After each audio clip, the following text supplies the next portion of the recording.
Hello and welcome. This is the Market Wrap by Margam Bakil. Well, we've seen an up and down, and well, that is what we're seeing play out as far as the benchmarks are concerned. Today, the Nifty has advanced by around 46 points, and let's talk about the gainers in today's day of trade. We have GAIL India and ITC among the heavier weights. It's ITC and Maruti Suzuki essentially leading the gains in today's day of trade, followed by Cipla, Z Entertainment, and Eicher Motors. And on the losing end, India's housing finance continues to lose out, but we don't really have too much in terms of losses, except for maybe perhaps Indian Oil Corp, where there is a little bit of weakness, and Bajaj Finance down around 1.3%. Let's talk about the broader markets. Today, the advanced decline ratio is slightly better off as compared to yesterday on the NSE 500, with Rain Industries advancing considerably, up around 18%, followed by PC Jeweler, very active in the futures and options space. PC Jeweler, Syntex Plastics and TV18 Broadcast also advancing by 9%. A lot of strength in AstraZeneca, Suzlon, Bilcon as well. On the losing end, it is Indiabulls Real Estate, Reliance Communication, Indiabulls Ventures, as well as Phoenix Mills. So some sort of problem coming as far as some of those stocks are concerned. But on the whole, it's been a market in which we've seen the Nifty advances. So we'll be watching out for that. Let me just address some updates with respect to the power sector, which came in the last 15-20 odd minutes of this session, and that was to do with the CERC, where it was on the order of Adani. Now the government of Gujarat has decided to accept all recommendations of the HPC, and suggested that procurers have the option of extending their PPA for 10 years post tenure of 25 years, and Adani Power shall increase availability up to 90% without the SEB, that is the State Electric Board, paying capacity charge. So these are among some of the highlights of the order. Of course, we'll keep getting you more updates with respect to the power sector, but for now, of course, Adani Power stands to gain.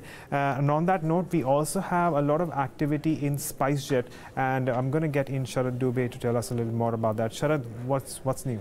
Well, SpiceJet has come out with a notification that it is planning to induce around 16 new aircrafts in a secondary market lease. So basically, these approvals will be coming in around 10 odd days, Agam. And earlier, if you remember, SpiceJet had grounded around 8 flights of your Boeing of 737 MAX. So these inductions are definitely positive for the company. And now for the summer schedule, this will actually be very helpful, for the both domestic as well as your international schedule. And also, Agam, the growth they are expecting is around 30% when it comes to the increase in capacities. And apart from this, there is a high possibility that these rentals will be actually very low because of a high excess unused capacity. This has been seen because Jet has been, as you know, sure, all the lessors have been falling. So because of this excess capacity, SpiceJet will get a better deal. Okay. So that's the thing for the SpiceJet. Right, and the stock was up almost 8% today as well. Okay, well, a real big up move for us, SpiceJet. Sharad, thanks for joining us and getting us those details.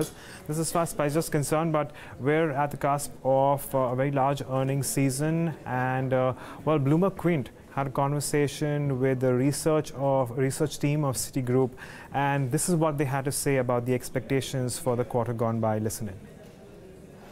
Earnings, I think you have to keep in mind that there is a really low base in financials last year. Okay. So that's the reason why you see such a big number, and which is what is helping the overall number of 44%. If you exclude financials, what we are expecting is flattish kind of earnings year over year. Okay. So it's largely financials driven. If you look at the other sectors, there are a lot of sectors between 8 and 13% earnings growth YOY.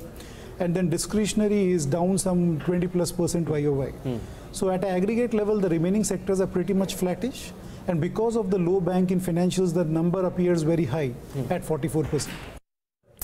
Well, that's the word. Financials essentially driving earnings for the quarter. So if you save that and actually discount that, we're actually looking at flattish earnings for the rest of the equity markets as far as India is concerned. But we are going to get you a lot more on that over the course of the next few weeks. On that note, it's a wrap on the markets. Lots more lined up. Stay tuned to Bloomberg Quint, and we'll keep bringing you more.